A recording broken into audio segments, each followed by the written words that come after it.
Okay, we are all set. Welcome to Healthy Conversations on this Thursday.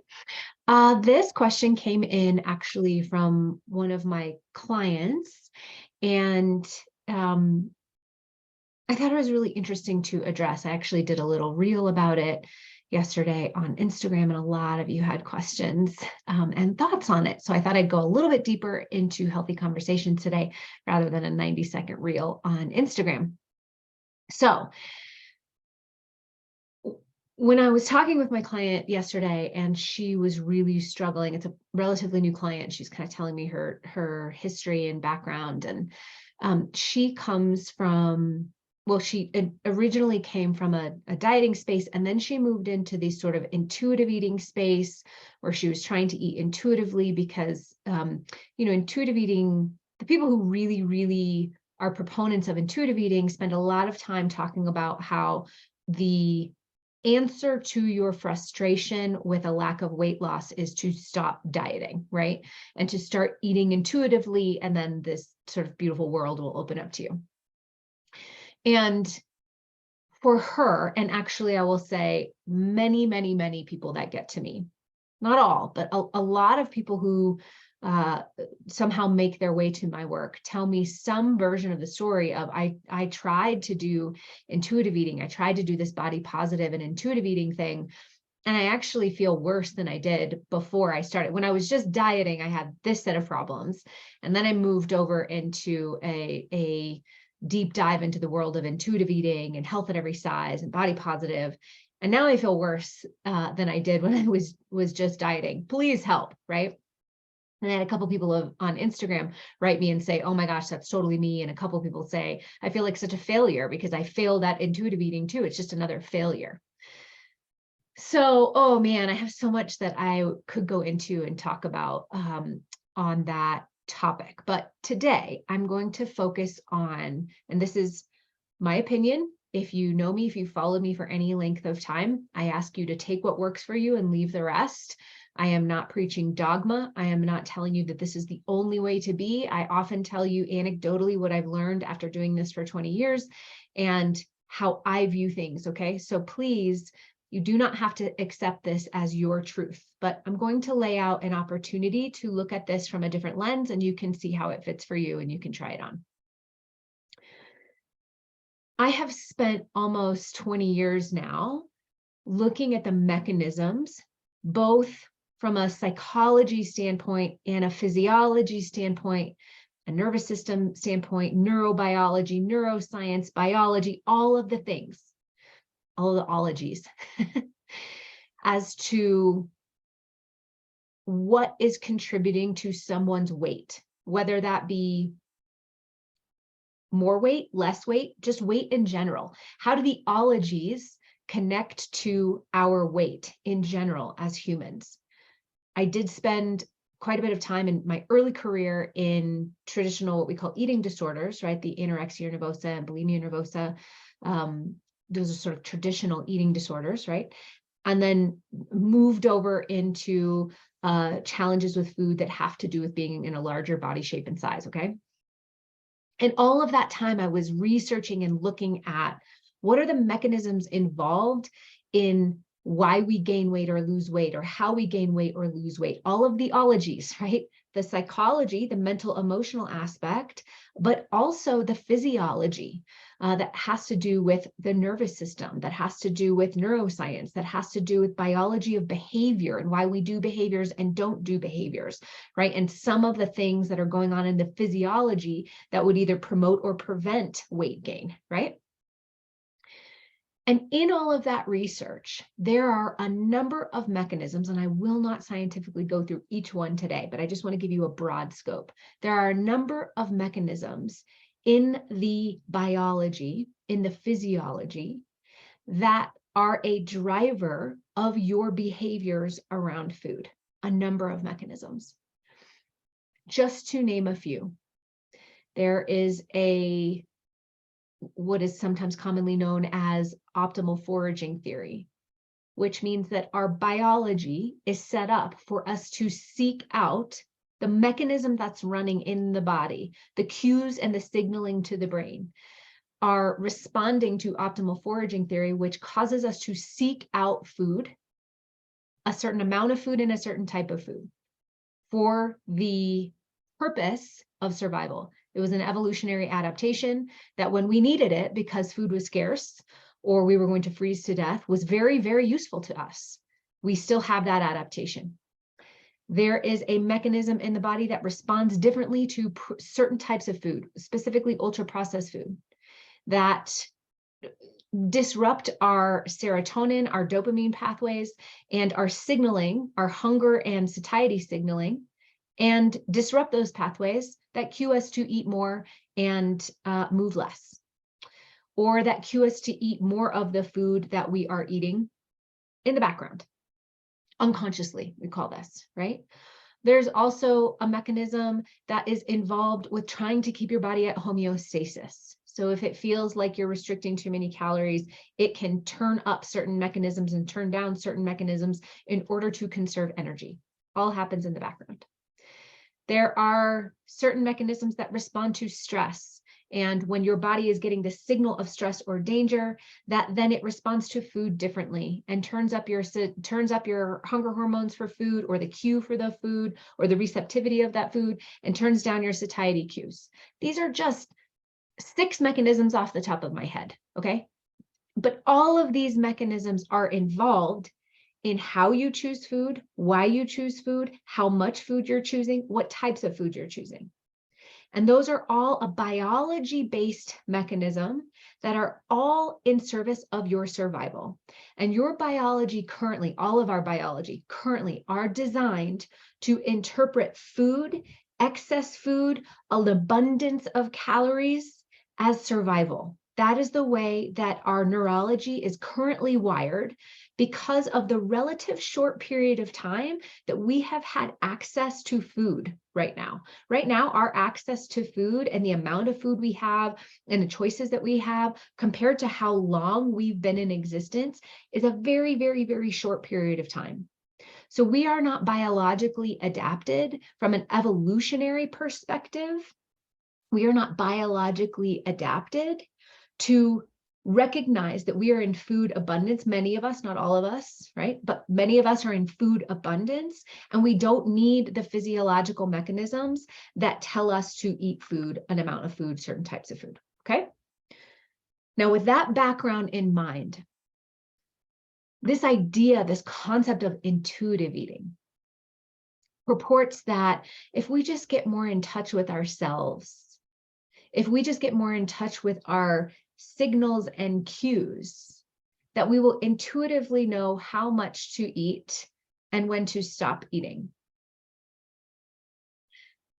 And based on what I just told you, that the cues and signals that you're getting are telling you to eat from an old biological adaptation that thought that food was scarce.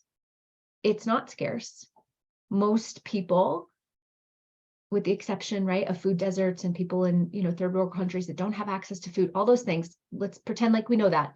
But most people have abundant access to food. Our biology, our physiology doesn't know that. So this whole idea that if we just listen closely enough and get really attuned to our cues, that we'll know when we're hungry and when to stop eating.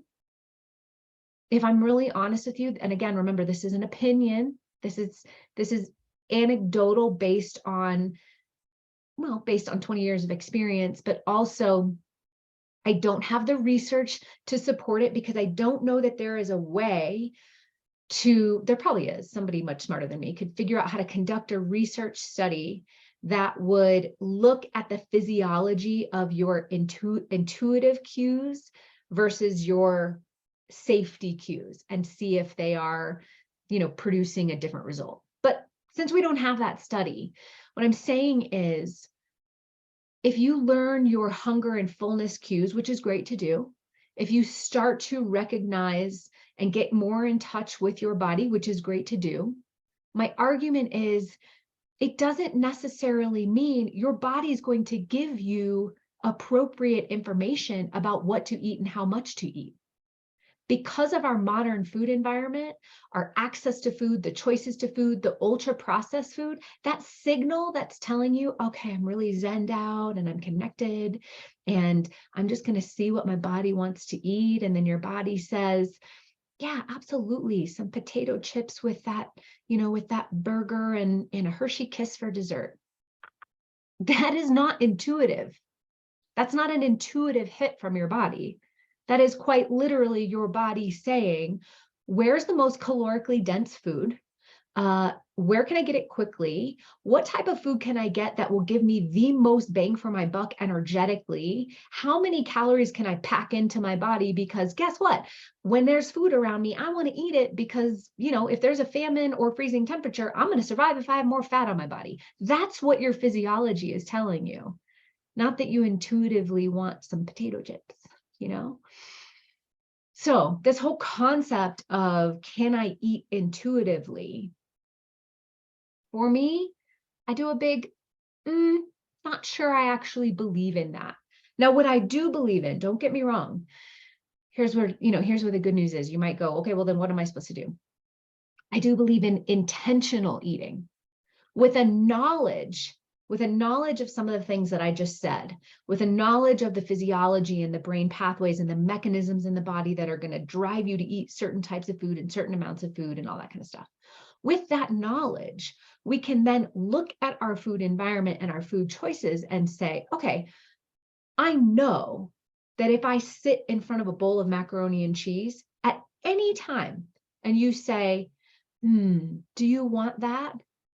The answer will always be yes from my physiology, because I happen to really like mac and cheese a lot. My reward processes are firing unnaturally, okay?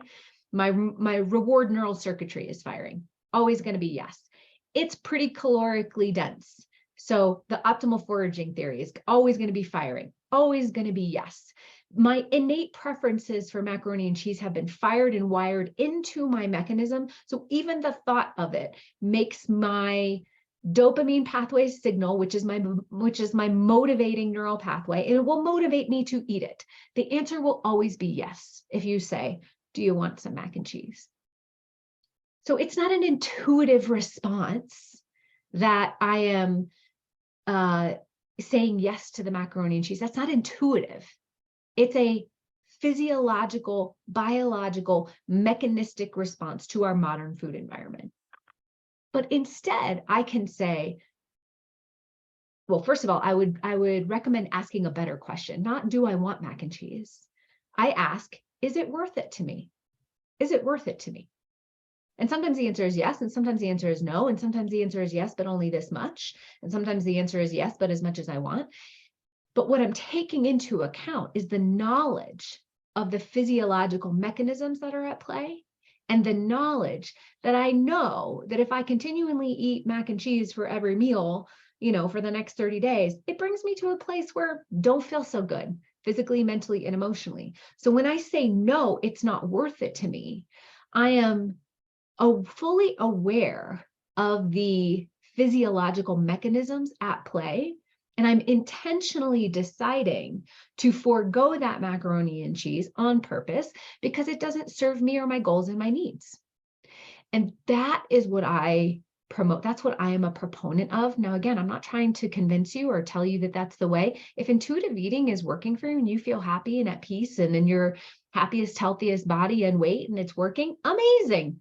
I want that to work for you. Fantastic. But for the many, many, many people who come to me and say, I'm a failure, I can't eat intuitively, my argument is, well, I'm not sure I really believe in intuitive eating to begin with, and let me teach you why from a neurobiology standpoint. But also there is a way to do this, to understand the mechanisms in your brain and body and work with it so that you're intentionally then saying, this behavior supports me, this behavior makes me feel like the highest and best version of myself, and this behavior not so much. And that's going to shift and change based on the context of your environment, the people that you're with, whatever's happening internally and externally at the time. Those are conversations for a different day. But my point is, if you feel like a failure because you have failed at intuitive eating, it's a way of thinking. It's a question. Does it even really exist? When people say they're eating intuitively, are they really? What are they actually responding to? What cues are they responding to? Do they recognize that they are physiological cues from the neurobiology that are trying to consume and conserve as many calories as possible? And once you understand that this is not your fault, because I'm not sure it's really even possible to be intuitive with food. When I say it's not even possible, I think my caveat to that is it could be possible to be, quote, intuitive about food if you understand the neurobiology. I think that's what I'm talking about when I say intentional eating. You could call it intuitive eating with some background in neurobiology or whatever you want to call it. I call it intentional eating. I'm aware of the physiology, and therefore I make intentional decisions about the food based on my knowledge of that and my desire and knowledge of where I'm going, what my goals are, and what makes me feel like the happiest and healthiest version of myself. Okay. I hope that was helpful for you today. If you have a question for me that you want me to answer, make sure you hop on my email list, because now in my email, I'm sending you the direct form that you can just pop your question in. It's keeping a record of those questions for me, and I will just be going through them and answering them. I've got a number of them coming up. So pop your question in. If you're not on my email list, please, please, please go ahead and do that. If you're watching, wherever you're watching this, there'll be a link to join my email list, and you can ask me a question and I'll answer it for you here in Healthy Conversations. See you next week.